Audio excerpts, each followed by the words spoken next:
Welcome to Cast Dice, the podcast that explores the great big wild world of tabletop gaming that exists today. It has been said, mostly on this podcast, that we are in the middle of a gaming renaissance. There are just too many great games out there that we as gamers can pick up and play at any given moment. It can be really hard to know what to play next, what to spend our hobby time or our hobby dollars on. And sometimes these days, time is more precious than money. And so, making the most of those gaming opportunities is key. And I guess that's the purpose of this podcast, to explore, the games that are out there today that my guests and I have either written or, are playing at the moment and are enjoying, and or big industry events that are happening in the gaming world. Now, this would be the point when I would start a preamble about the game that I would be discussing today, and in the process, I would have a very long-winded and overly flowery introduction for a co-host. Me being the host of the show. Hi, my name is Brad. I am normally joined by other guests who are enjoying the games, as I said in the introduction, that we are talking about today. Now, I'm going to talk about a game today that is not out, and in fact is a while from being out. But interestingly, we have the rules for it already, and there has been a ton of industry hype. Of course, I am talking about Marvel Crisis Protocol. Now, why am I on here by myself? Well, no one else is playing this really yet. I mean, there's a few diehards, tryhards online who have sort of made their own dice and their own boards, me being one of them, who have trialed the game and are very excited about its release. There's been an unbelievable amount of hype about this game, and given that it is a major release coming up for later in the year, and it's one that I'm pretty excited about, I thought I would spend this episode of Cast Dice talking about the game itself. Now, I think in order to start a conversation about what this game is, we need to talk about who has created it. Now, this is a game that has been created by a gaming studio called Atomic Mass Games. Now, you may not know these guys, but it's, I believe, three gentlemen that have come across from Privateer Press, and they have created their own game studio, and this game is being backed by a major game company in the form of Fantasy Flight Games. Now, I think this is pretty exciting for a couple of reasons. One, you get the enthusiasm of a young gaming development group, some game designers who want to make their mark. Now, these are guys that, as I said, have spent time working in the gaming industry previously. They're not complete novices. They are familiar with, the ins and outs of game design, playtesting, making sure that a game system actually runs properly. But they do kind of have something to prove. And I'm really excited that they are attached to this property. Now, Marvel, of course, Marvel Comics, MCU, whichever way you want to look at it, is a massive universe. It is fluff on a scale that, is rarely seen in the gaming industry. And so having that much background material, that many characters, that rich fluff to pull from, it can be very intimidating. And I think it kind of takes someone who's not afraid of taking risks to tackle such a project. Now, I also like that, you have this group that is sort of kicked off and pulled it together. And from all rumors and discussion online, they have been working for quite a while on this. I don't think this is anything that could be hatched up in a short period of time. But what's exciting is it's backed up by Fantasy Flight Games. Now, that means you have the supply line for Fantasy Flight, which means there should not be, upon the release of this game, massive shortages. Now, I can hear some people in the background screaming at me over the internet, telling me, what about Star Wars Armada? What about Legion when it released? We in Australia had to wait months for Star Wars Armada after release date before we were able to get our hands on anything. Star Wars Legion wasn't a whole lot better, and some of the core units were just impossible to get right off the bat. Now, yes, that is true, and Fantasy Flight has had problems, making sure that they have enough of a hot property on release in the past. I mean, we've seen that with X-Wing and with a number of their other popular game systems. Now, this one, just by the sheer name on the cover, Marvel, I am anticipating that this is going to be a very popular game. The models look great. The rules look fantastic. And it's an established property that has millions of fans worldwide. I am hoping and anticipating that FFG will plan for this major release and that we will hopefully be able to get it in our local gaming shop quickly. Now, that is also an exciting thing. This is not a game that is going to Kickstarter. This is not a game that is being run by a small company in Spain that may have problems getting products to other places. This is Fantasy Flight Games, massive multinational company. Now, I did mention Spain, of course. That is talking about the elephant in the room, one of many that we'll have to talk about over the course of this episode, and that would be Knight's Models. Now, of course, Knight Models / Miniatures is a prolific game company now. They have the Harry Potter license, the DC license. They've put out many games. Now, but when that game system first came out, it was written in Spanish and it was translated over, and maybe it wasn't the most... there were Spanglish problems, let's just put it that way, that the game didn't always make sense. There were some loopholes, mainly due to translation errors, and though the models did look great. And the Marvel was part of that licensing when it first came out. And Knight did produce many Marvel models, and they looked absolutely gorgeous. And from all reports, the game was fun to play. Now, of course, that license came to an end, and now FFG is taking it over. Now, I don't want to get into the very obvious comparisons between the two game systems. One, because though I've messed around with, MCP, I have not actually played it fully yet. I have not, played the finished product. I basically Frankensteined a kit of the game out of the rules that were published online, blank dice that I wrote the signature dice faces on, and a set of range rulers that I cut from plasticard.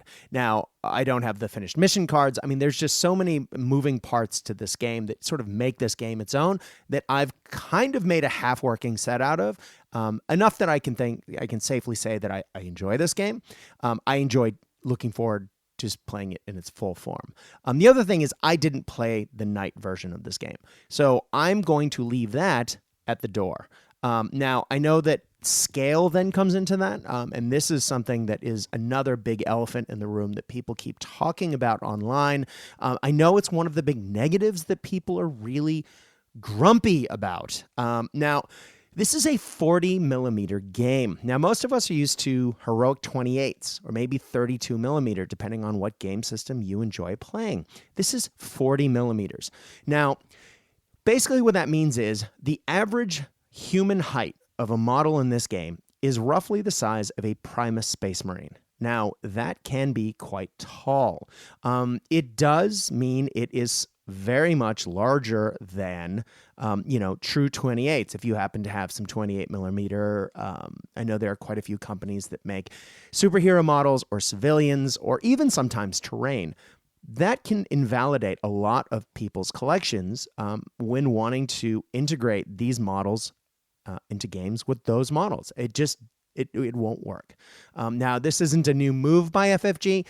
They often have slightly different scales, forcing people to buy their products. Now, I could be cynical and say, oh, that's a terrible thing. But, it's their company. It's their business. And I actually like this for another reason. Now, Marvel Crisis Protocol is a small-scaled game. The game board itself is a 3x3, 3 foot by 3 foot battlefield. Now, it is expected that you are going to have a fair bit of terrain on that as well. So there's going to be a lot of interactivity. And with larger models on a smaller board, you can actually get into the thick of it really fast. Now, as I said, have been messing around with this, and I like that the bases or the models are as big as they are. It means that you're going to get into the thick of it really fast, which should make for short, punchy, fun games, which I, for one, am looking forward to. Now, to go back to Knight models, and I did say there wouldn't be any comparisons, but this will be the one. Knight is a 32 millimeter game. Now, the difference between a 32 millimeter height model and a 40 millimeter height model is significant, but I don't think it's that significant when you factor in companies that make terrain for these things, like Knights of Dice, for example, a fine Australian company that we quite like in this podcast. I recently acquired a table of city terrain from them, and I have been, setting up boards. I have a 3x3 gaming mat that is a city terrain, and I've put down the buildings, and I've been adding scattered terrain in preparation for this game's release and for when I've been messing around with the rules. And putting out models that are roughly Primaris scale in front of those buildings, it doesn't look out of scale.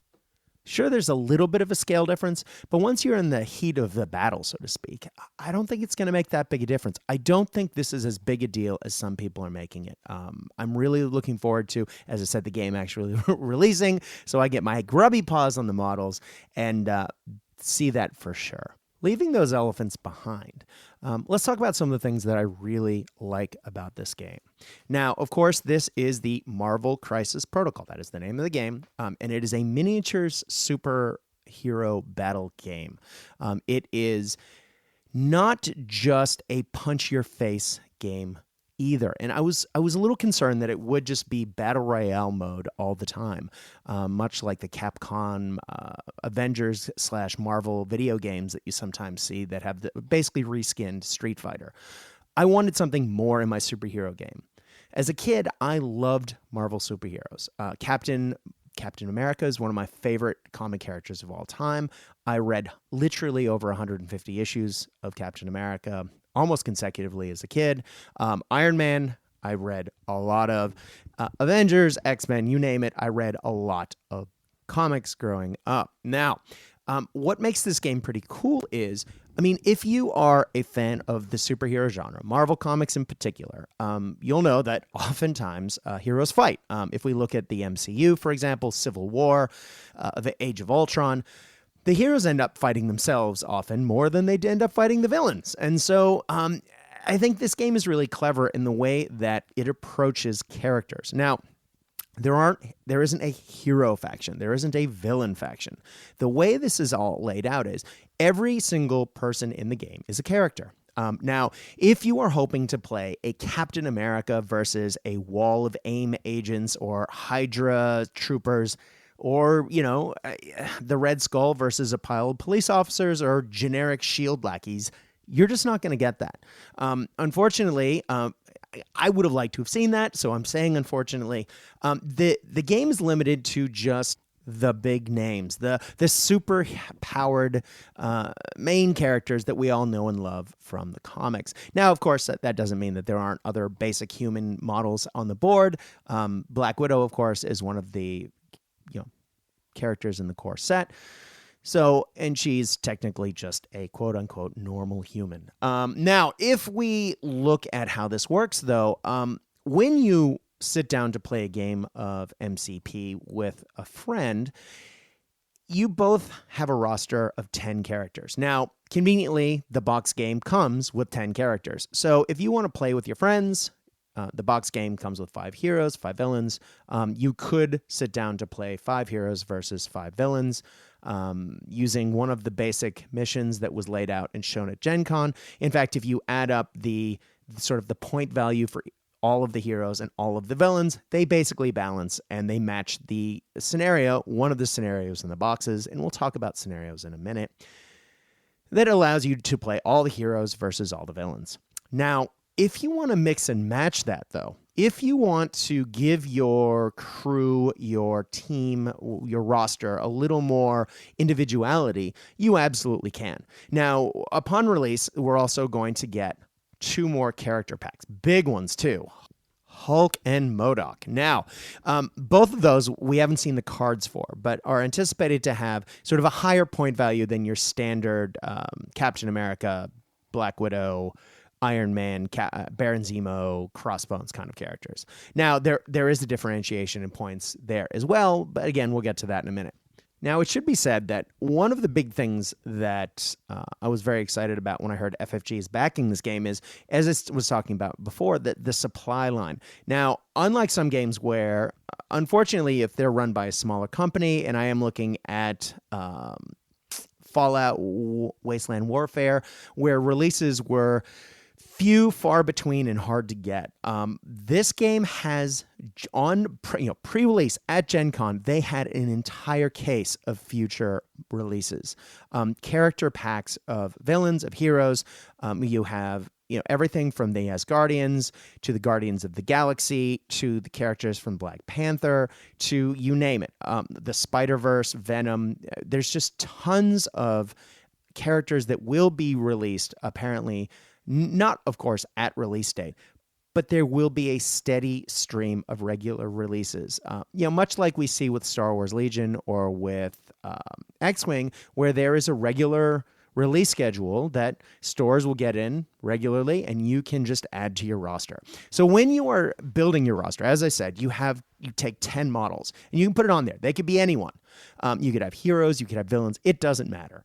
In the in-flight report, when the game was released, they did talk about how if you are a fan of the comics or the movies, you will know that sometimes you need to band together with your worst enemy to fight a common foe, or sometimes these characters start fighting and then become friends and team up and become regular compatriots. So this allows you to take anyone with anyone. And while I like this, I also don't like it at the same time. I like the freedom. I like the fact that you can create literally almost any team up from any comic book you've ever read. And there are countless combinations out there. If you're an old Marvel fan, or even if you're looking at the new universe, I'm sure there are countless combinations that I haven't even heard of that have been around for years. I'm definitely out of the loop in the Marvel universe, comic universe. I guess I just have concerns, though, that we're going to see people playing this game with team-ups that are just a little weird or completely athematic. I don't know. I guess we'll just have to see. I'm wary. I guess in my old age, I've turned into a narrative wargamer. I want that narrative. I want that story. I want those things on the tabletop that feel right to me, and having just the best combinations of characters for their rules, and not necessarily matching up with the history and the universe of the Marvel universe. Yeah, that doesn't feel great to me. But I guess one of the things I really do like about what I've seen of the character cards so far, and we've only seen the character cards that come in the core game. But for those 10 characters, they feel right. And I think that might save this game for me in those character building combinations where you might end up with some strange bedfellows, because the characters do kind of what they're supposed to do. It's as advertised on the tin. Captain America is a leadership model who can take a beating. Iron Man has, some long distance, punch. You have very fast characters in the form of Black Widow. Spider-Man zips about the place, but he also hits like a truck. I mean, everything sort of feels right. And that feels great to me. Now, when we combine that with the mission creation rules in this game, I think it really does sort of stretch out what's possible in really exciting ways that really do help drive a narrative. Now, the way missions work is both players have what they call is a crisis card. And those crisis cards have, the name, the type of crisis it is. And there are two types. There's a secure and there's an extraction, where you have to sort of go take something or, go defend something. And then each card has a maximum threat level and the setup rules and any key rules that you need on the battlefield as far as what the objectives are, how to score those, how to win the game. And it's cool in that both players play a card. So it's a little bit like Star Wars Legion or Malifaux, in that when you come to the table, you don't know the mission you're going to play. You draw the cards, you come up with the mission sort of on the fly, And then once both cards have been combined, yours and your opponent's, then you discover, oh, this is how many points I have to spend. That's pretty cool in my opinion. One of the things I loved about Malifaux is that when you play it, you can't just take the traditional, quote unquote net list.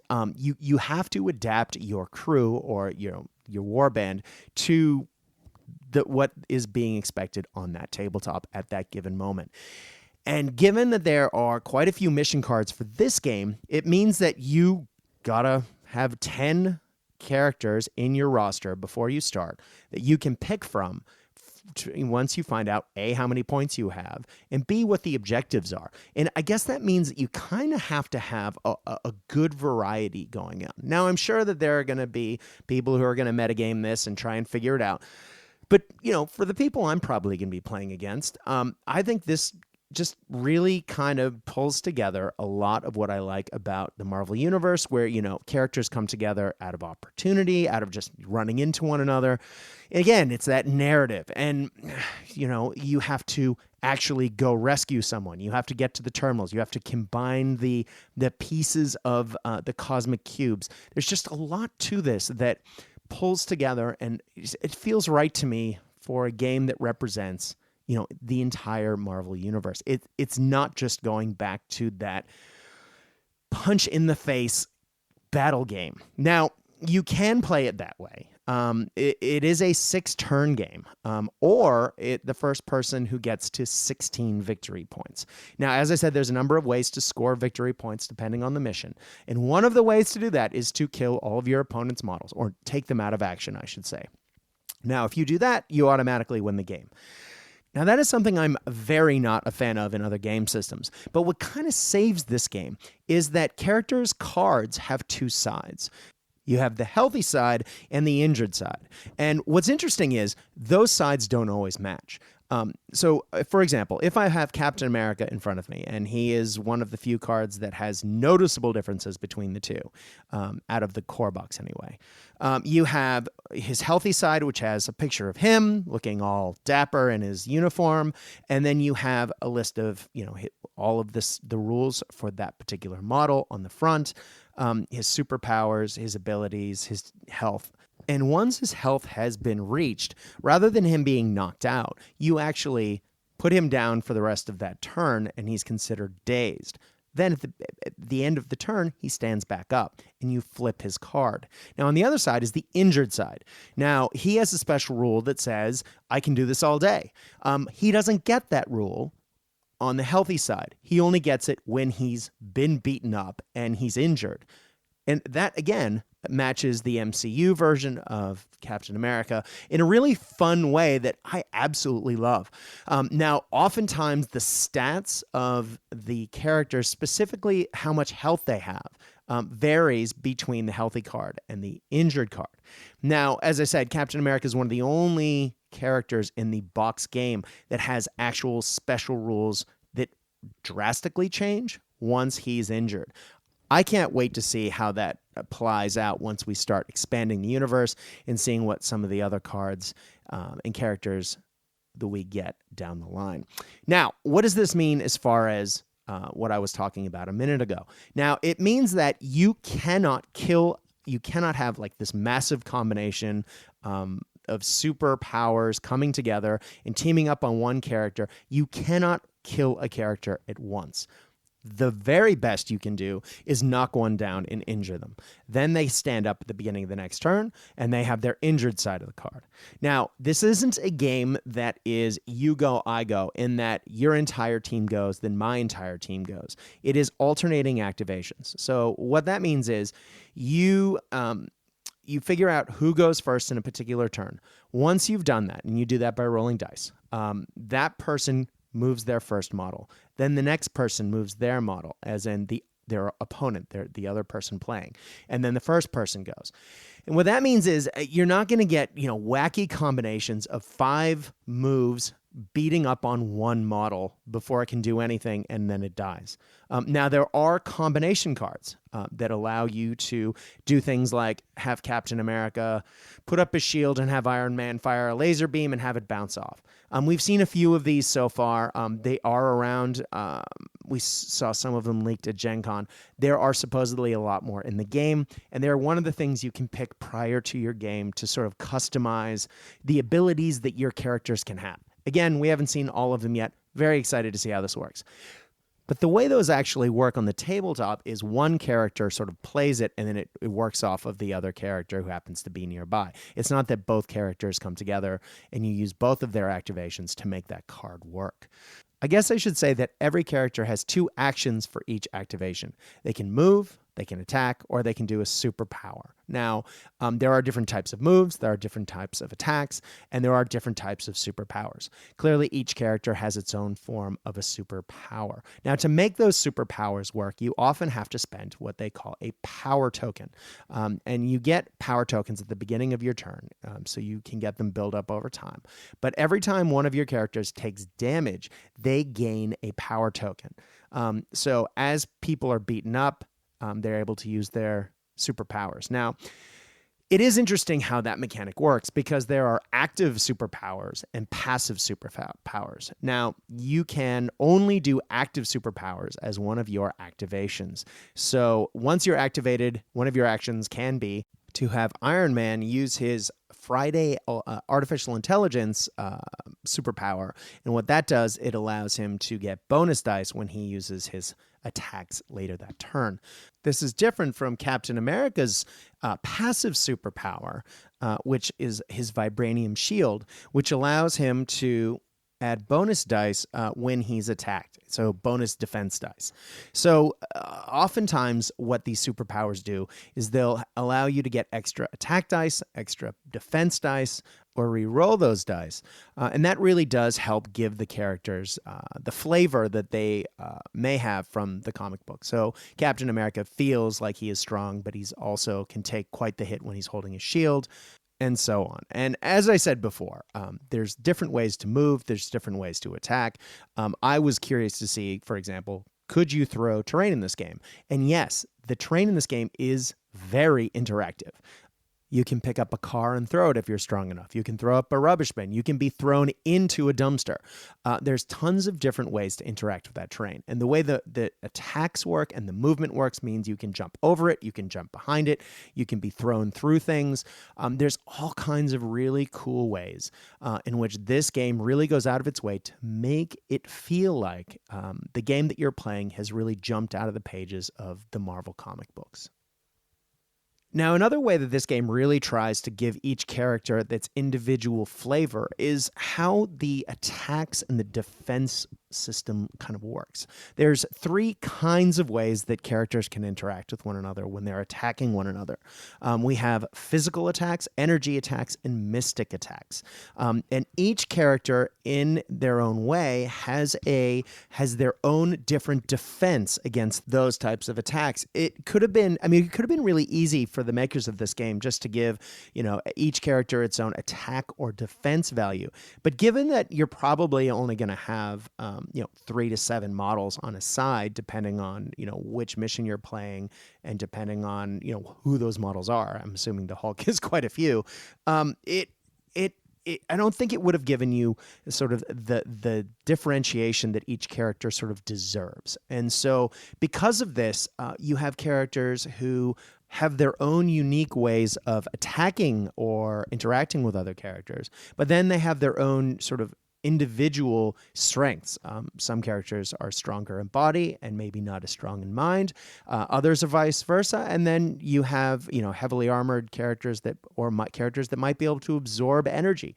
So it really does feel right. And the superpowers that each character has a characteristic that matches up with one of those three.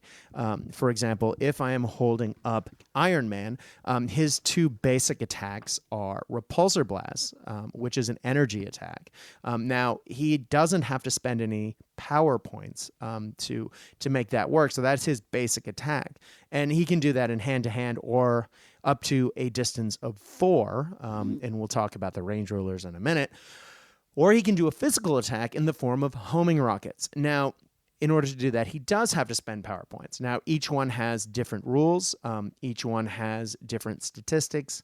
And each has their own individual feel.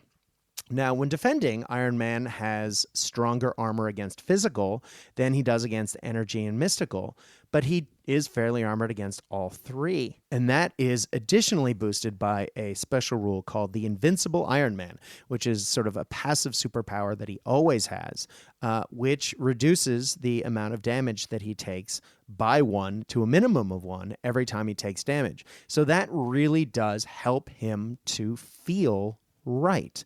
To me, at least. Now, I did mention some range rulers a minute ago. Now, this is not a game that uses traditional tape measures. We don't use inches to measure out distances between models. We don't even use centimeters. Instead, this sort of falls back to the same sort of mechanics that Star Wars Legion uses, which is to have sort of movement widgets. There are bespoke bases for the models in this game that have a tool that attaches to it, and you move a distance based on your move characteristic. And your move characteristic tells you how long a range ruler you have to move. But what that does is, of course, it adds the distance. It adds your base size to the distance your model moves in addition. Now, it did take me a little while to get my head around this when I started playing Star Wars Legion, but I like it. I think it's kind of cool. Having played in competitive wargaming events for years and years and years, one of the biggest feel-bads that can happen in a game when you're talking with someone else is if you feel like you're being sort of rubber-ruled, where someone's not moving their models appropriately, as in they're moving them too far. They put their tape measure down, then they move the model, and it's clearly farther than what the tape measure would indicate.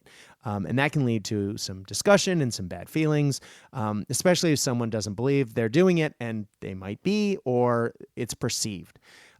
With Star Wars Legion, that just doesn't happen because the little movement tool fits into one base, and you put the tool down, then you put the other one down.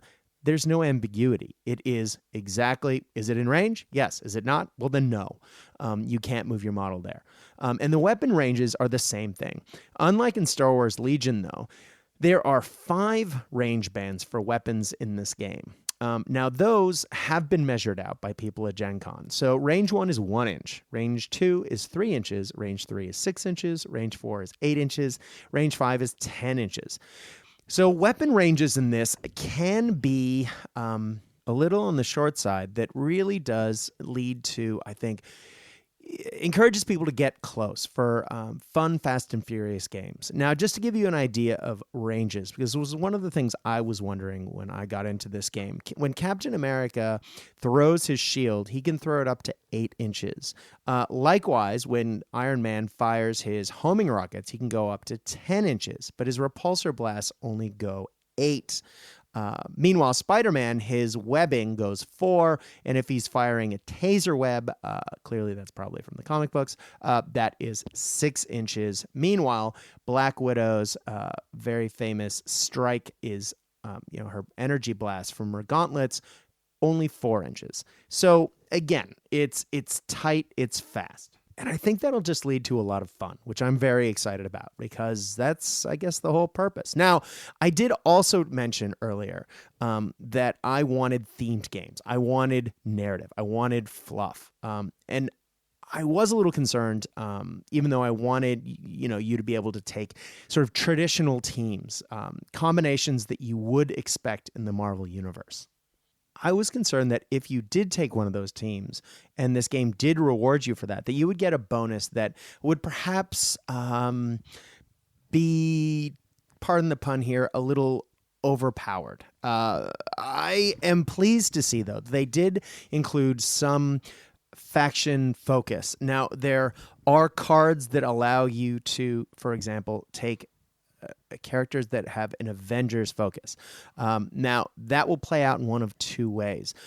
If you take a team and you have one of the additional faction cards, and every model in your team is represented by one of the models listed on that card, there are bonuses. Now, they're not significant bonuses, they're not major bonuses, but there is a little nod if you want to play, thematically to sort of the traditional teams that we would know and love.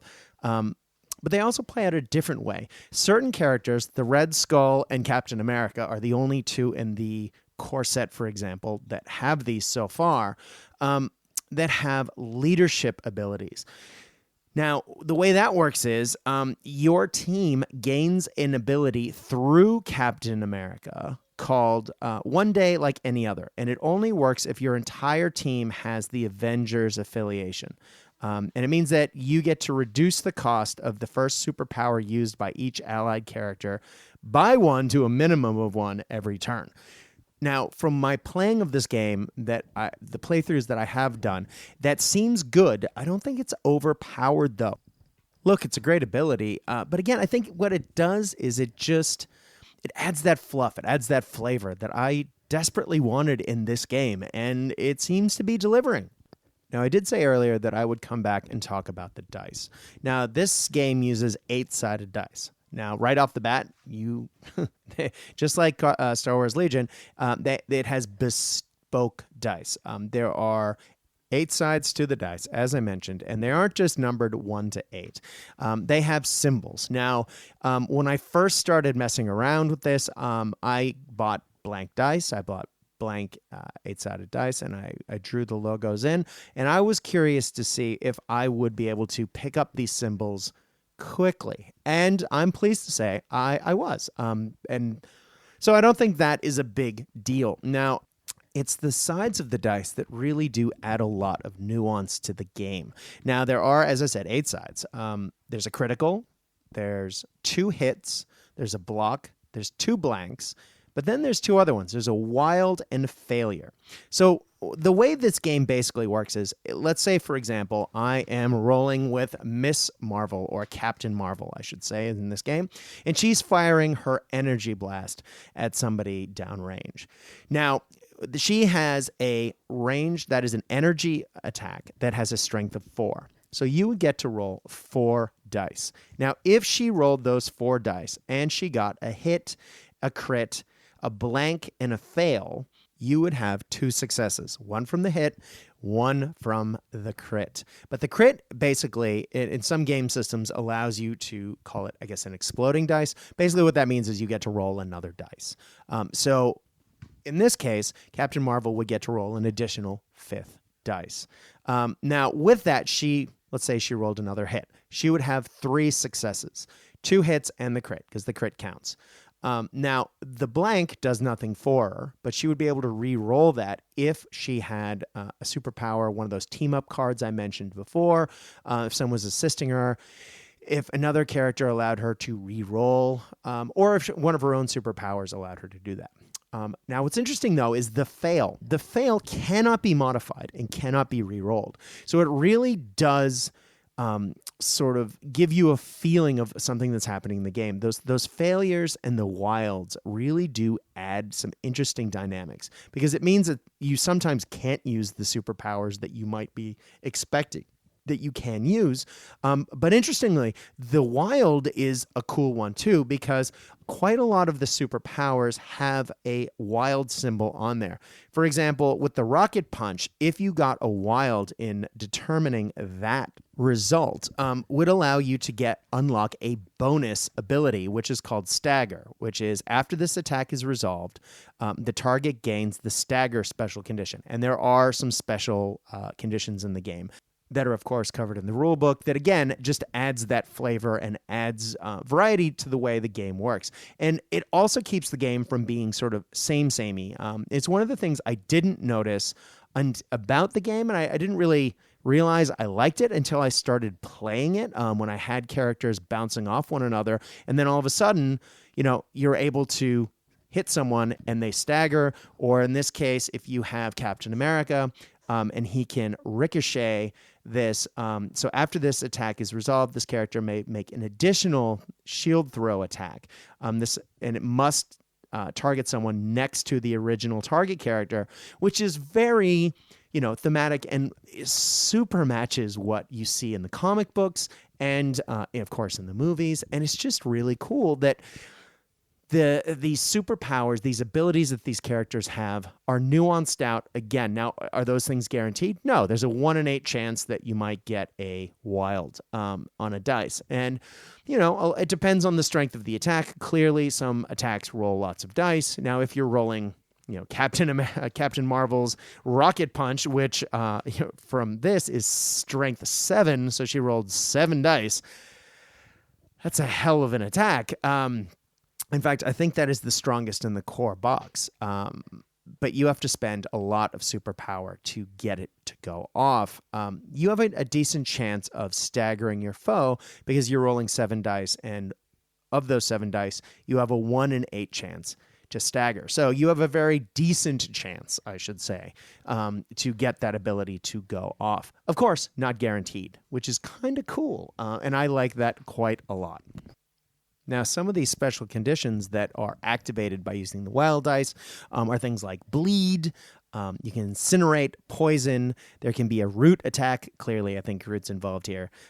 Shock, slow, stagger, stun, and hex. Again, Scarlet Witch. I think it's great that they are really going out of their way to add that character and that individual feel that each particular character has on the tabletop, which is great.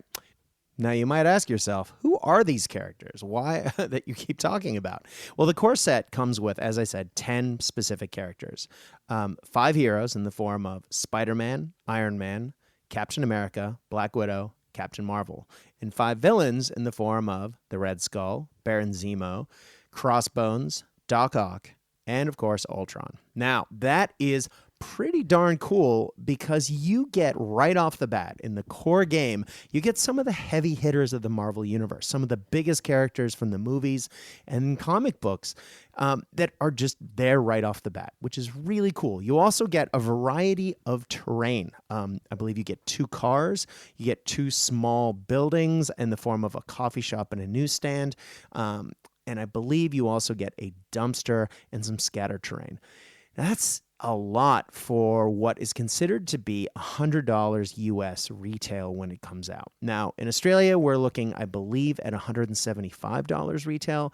I'm not sure that has been officially announced yet, but it is coming soon. It is coming in October, apparently. So I'm hoping that we will see this in Australia by Christmas, or well before. I'm really hoping that this will be a game that I feature on the Cast Dice second annual celebration show, because this show kicked off, of course, on Halloween almost 2 years ago. Now, we are sort of reaching the end of sort of our high-level overview of this game. I am super excited. I've played with a number of the characters at this point, both just doing the old one character against another, point blank, punching, die rolling, seeing how the mechanic works. And then I've also proxied it on a board using, honestly, Malifaux models. But it was good to see how this worked.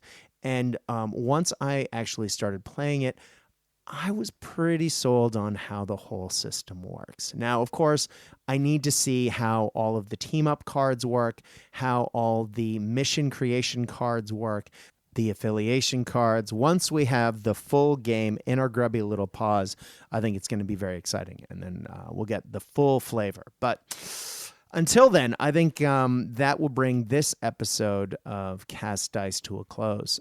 Now, some of you will have noticed in the last week that we have started a brand new YouTube channel. Now, if you look at that, at the moment, it is only episodes of Cast Dice and the official Warlord Games podcast, both of which are, of course, the podcasts on this podcast network.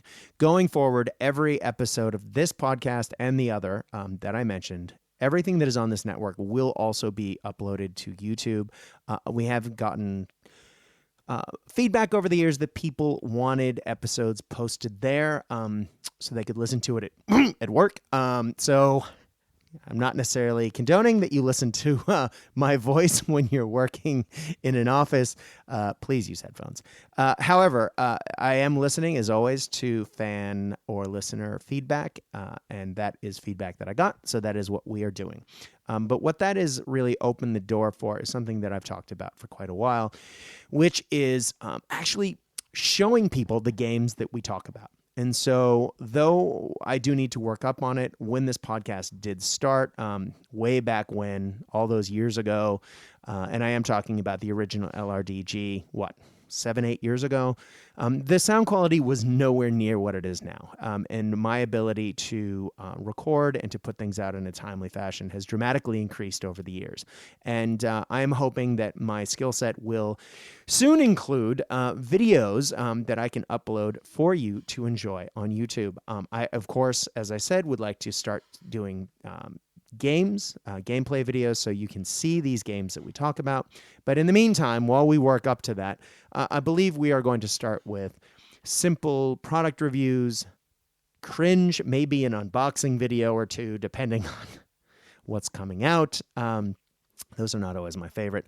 But I also want to really get into and show off some of the models that, again, we talk about on this podcast. But podcasting is, of course, an audio medium, so you don't actually get to see what I'm talking about, and some people aren't able to access the Facebook page to see the pictures of the models that we talk about. So I am hoping to do army showcases, show off some of my bolt action forces, some of the beautiful models that Patch has painted for me over the years, and just some of the wonderful projects that both my opponents and I have completed and would be, kind of cool to show off on the internet.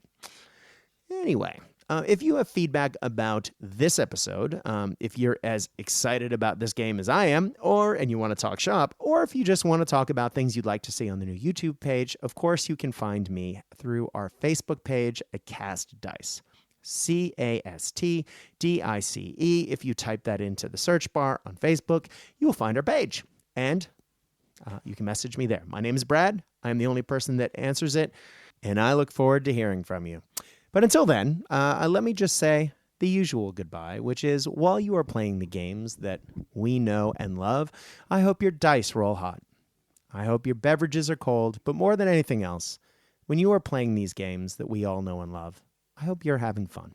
This is Cast Dice saying good night.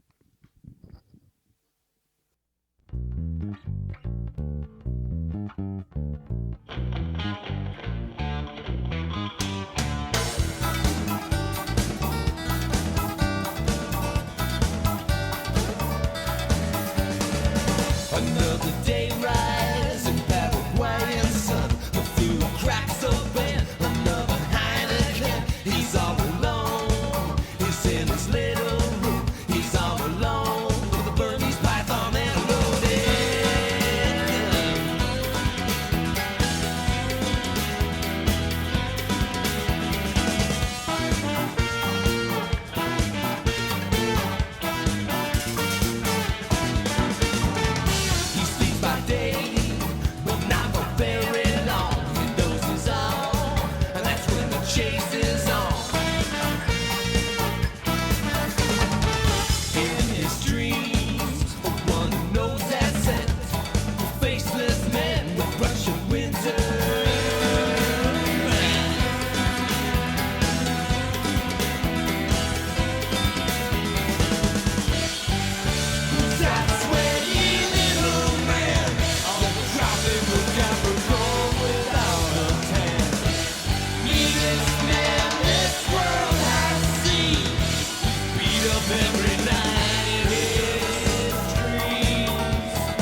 His friends are gone, and that track I home.